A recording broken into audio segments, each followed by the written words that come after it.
వర్తమానం వార్తలకు స్వాగతం. నేను మీ ఉదయ్ కుమార్. నేను మీ భాష. ఈరోజు వార్తల్లోని ప్రధానాంశాలు. గాజాలో 4,000కు పైగా ఐవీఎఫ్ పిండాలను ధ్వంసం చేసిన ఇజ్రాయెల్.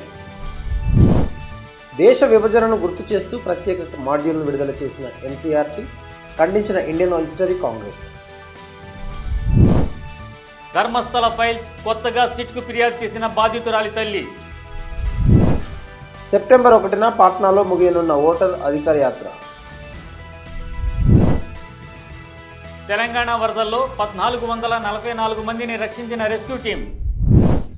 పాలస్తీనాలో ఇజ్రాయెల్ పాశవిక దాడులకు గాజా ప్రజలు పిట్టల్లా రాలిపోతున్నారు.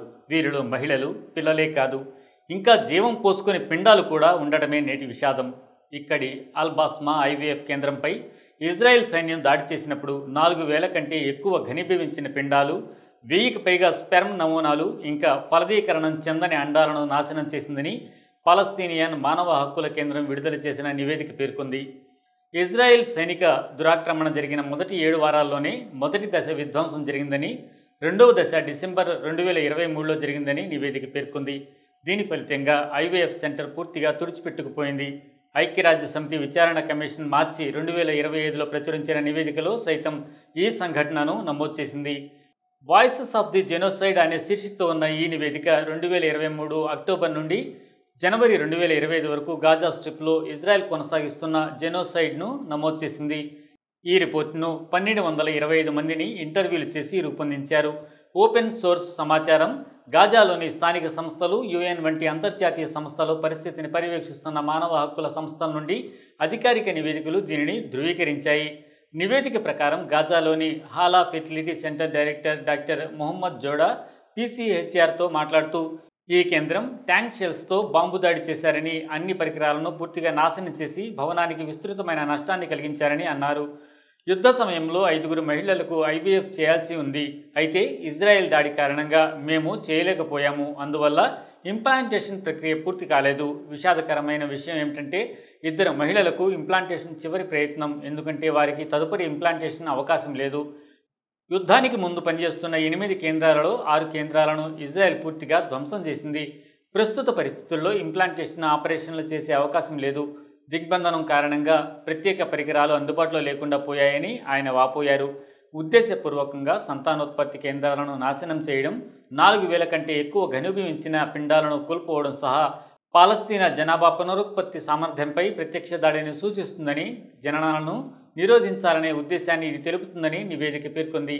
ఇంకా నవంబర్ 2023లో మహిళలు, బాలికలపై హింసపై యుఎన్ ప్రత్యేక నివేదికుడు పాలస్తీనా మహిళలు, శిశువులు, పిల్లలను ఇజ్రాయెల్ చంపేసిందని ఆయన హైలైట్ చేశారు.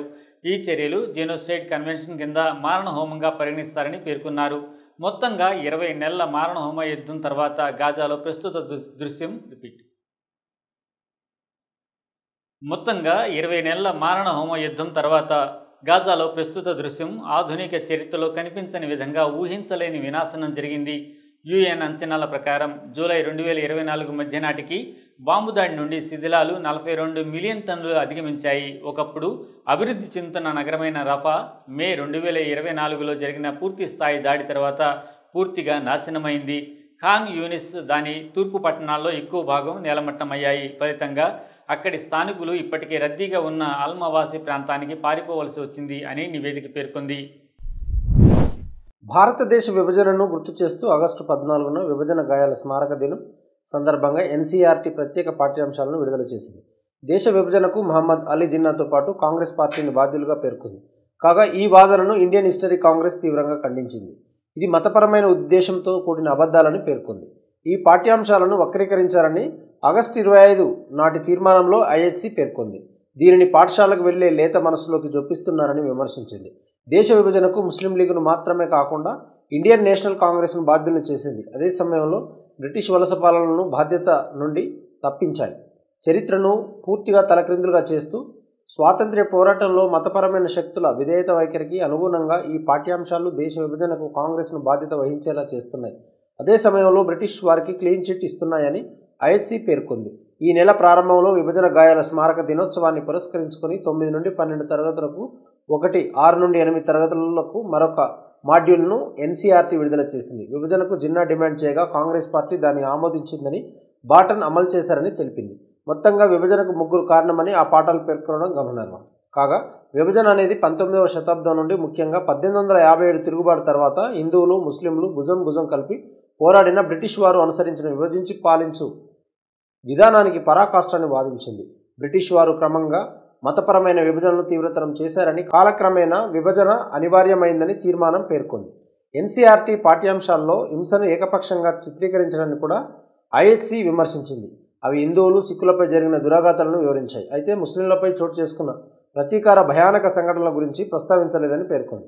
అటువంటి లోపాలు చారిత్రక అవగాహన కంటే మతపరమైన విభజనకు తోడ్పడతాయని పేర్కొంది. కర్ణాటక రాష్ట్రం దక్షిణ కన్నడ జిల్లాలో ఉన్న పుణ్యక్షేత్రం ధర్మస్థలలోని 13 ప్రదేశాల్లో వందలాది మంది మహిళలు, బాలికల మృతదేహాలను తాను ఖననం చేశారని గుర్తు తెలియని వ్యక్తి ఫిర్యాదుదారుడు పేర్కొన్న తర్వాత ఈ వార్త దేశవ్యాప్తంగా సంచలనమైంది. దీనిపై కర్ణాటక ప్రభుత్వం సిట్ను ఏర్పాటు చేసిన విషయం తెలిసిందే. కాగా దశాబ్దం క్రితం తన కూతురు సౌజన్యని అత్యాచారం చేసి హత్య చేసినట్లు ఆ బాలిక తల్లి కుసుమావతి తాజాగా సిట్కు ఫిర్యాదు చేసింది. 17 ఏళ్ల కళాశాల విద్యార్థిని సౌజన్యపై 2012 అక్టోబర్ 9న ధర్మస్థలంలో అత్యాచారం చేసి హత్య చేసినట్లు ఆరోపణలు ఉన్నాయి. ఈ కేసు దశాబ్ద కాలంగా కూడా పరిష్కారం కాలేదు. సిబిఐ దర్యాప్తు, సుప్రీంకోర్టు జోక్యం ఉన్నప్పటికీ నిజమైన నేరస్తులను ఎప్పుడూ గుర్తించలేదు. చిన్నయ్య సోదరి రత్న ఇచ్చిన వాంగ్మూలాలను కుసుమావతి తన ఫిర్యాదులో ప్రస్తావించారు. 2014లో సౌజన్య మరణం గురించి తనకు తెలిసిందని, 2014లో చిన్నయ్యను కీలకమైన వ్యక్తులు బెదిరించారని, తద్వారా ఆయన ధర్మస్థలం విడిచి వెళ్లాల్సి వచ్చిందని ఆమె జాతీయ మానవ హక్కుల కమిషన్కి తెలిపింది. కుసుమావతి ఫిర్యాదులో రవి పూజారి అనే వ్యక్తి నేరానికి కారణమైన పేర్లను చిన్నయ్యకు వెల్లడించాడని, ఆ తర్వాత హత్యకు గురయ్యాడని ఆరోపిస్తున్న కొన్ని మీడియా నివేదికలను ప్రస్తావించారు. ఈ వాదనలను ధృవీకరించడానికి చిన్నయ్యకు నార్కో టెస్ట్ నిర్వహించాలని కుసుమావతి కోరారు. తన కుమార్తెకు న్యాయం చేయాలని కర్ణాటక ప్రభుత్వం సిట్ని కోరారు. నేటికి న్యాయం అందకపోవడంపై ఆమె తీవ్ర నిరాశను వ్యక్తం చేశారు. ప్రత్యేక దర్యాప్తు బృందం కీలక నిందితుడైన చిన్నయ్యను విచారిస్తోంది. మృతదేహాలను పారవేయడంలో అతని ప్రమేయం గురించి మా కుటుంబానికి, ఇతరులకు ఇప్పటికీ తెలుసు. అయినప్పటికీ ఎటువంటి చర్య తీసుకోలేదు అని బాలిక తల్లి అన్నారు. చిన్నయ్య ధర్మస్థలంలో పారిశుద్ధ్య కార్మికుడిగా ఉన్నాడు. అతను ఇటీవల పోలీసులకు ఫిర్యాదు చేశాడు.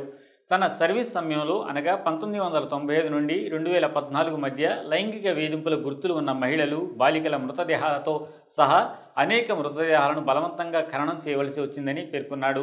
ప్రధానంగా అతని ఫిర్యాదు ఆధారంగా ధర్మస్థల ఆరోపణలపై దర్యాప్తు చేయడానికి సిట్ ఏర్పరిచారు. అయితే తరువాత సిట్ ఫిర్యాదుదారుడు, సాక్షి అయిన చిన్నయ్యను అబద్ధ సాక్ష్యం ఆరోపణలపై అరెస్ట్ చేసింది. ఆలయాన్ని లక్ష్యంగా చేసుకోవడంపై బీజేపీ నిరసన వ్యక్తం చేసింది. ఫిర్యాదు తప్పు అయితే చర్యలు తీసుకుంటామని ఉప ముఖ్యమంత్రి డీకే శివకుమార్ కూడా హెచ్చరించారు. ధర్మాధికారి లేదా ఆలయ సంరక్షకుడు వీరేంద్ర హెగ్డే కూడా సిట్ ఏర్పాటును స్వాగతించారు. బీహార్లో రాహుల్ గాంధీ ఓటర్ అధికార యాత్ర సెప్టెంబర్ 1న రాష్ట్ర పాట్నాలో భారీ ఊరేగింపుతో ముగుస్తుందని కాంగ్రెస్ సీనియర్ నాయకుడు పవన్ ఖేరా వెల్లడించారు. పార్టీ మీడియా ప్రచార విభాగానికి నాయకత్వం వహిస్తున్న ఖేరా తూర్పు చంపారణ్ జిల్లాలోని ఢాకాలో విలేకరుల సమావేశంలో ప్రసంగించారు. ఈ యాత్ర అన్ని మతాల ప్రజలు పాల్గొనే మతపరమైన యాత్ర లాంటిది.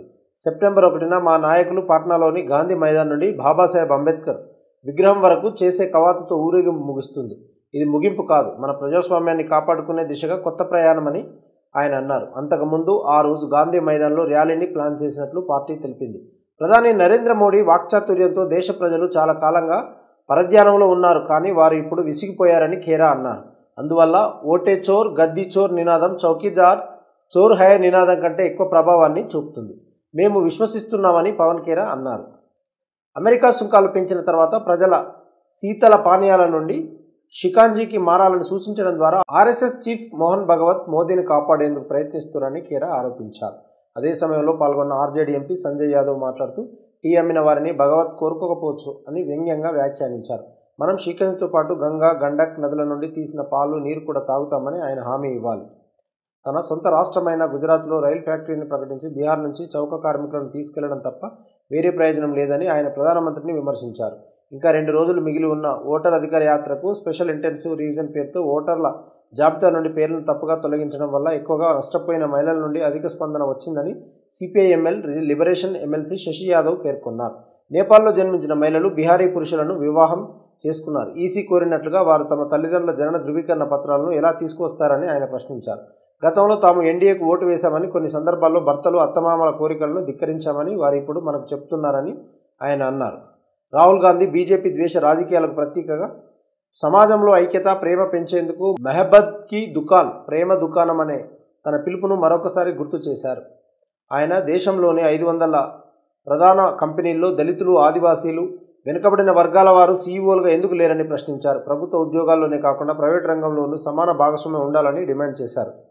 చంపారణ్ నేలని ఉద్యమాల భూమిగా అభివర్ణించి ఇక్కడ నుంచే గాంధీజీ ఆంగ్లేయులపై పోరాటాన్ని ప్రారంభించారని ఆయన చెప్పారు. బీహార్లో మొదలయ్యే ఉద్యమం దేశమంతటా వ్యాప్తి చెందుతుందని రాహుల్ గాంధీ అన్నారు. ఎడతెరిపి లేని వర్షాలతో తెలంగాణ అతలాకుతలమవుతోంది. వివిధ జిల్లాలు తీవ్ర వరదల బారిన పడ్డాయి. విపత్తు ప్రతిస్పందన దళాలు మొత్తం 1444 మందిని రక్షించాయి.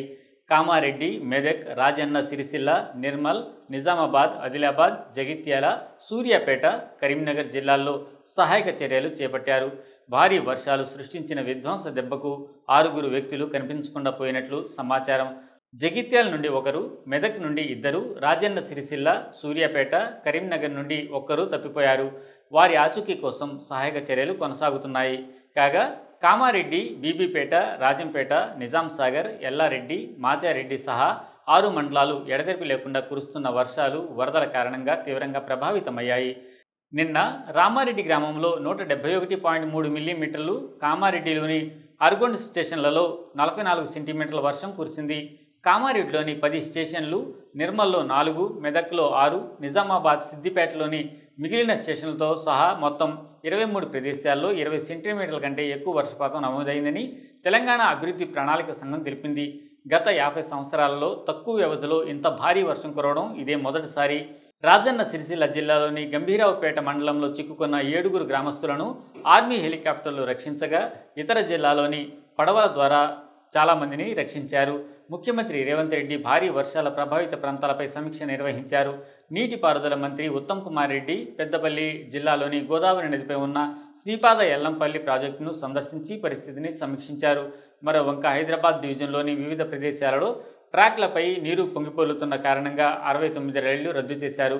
18 రైళ్లు పాక్షికంగా రద్దయ్యాయని దక్షిణ మధ్య రైల్వే తెలిపింది. అంతేకాదు రాష్ట్రంలో భారీ వర్షాల కారణంగా ప్రభావితమైన కామారెడ్డి, డిచ్పల్లి, ఆర్మూర్ మధ్య హైదరాబాద్ నాగ్పూర్ జాతీయ రహదారిపైకి ట్రాఫిక్ మళ్లింపులు చేశారు. వాస్తవ వార్తలకు ప్రమాణం టీవీ వర్తమానం. ఈ వార్తలు ఇంతటితో సమాప్తం. మరిన్ని విశేషాలతో మళ్ళీ కలుద్దాం. నమస్కారం. సబ్స్క్రైబ్ చేయండి, షేర్ చేయండి, లైక్ చేయండి, కామెంట్ చేయండి. వర్తమానాన్ని ప్రజల్లోకి తీసుకెళ్ళండి. ధన్యవాదాలు. Thank you.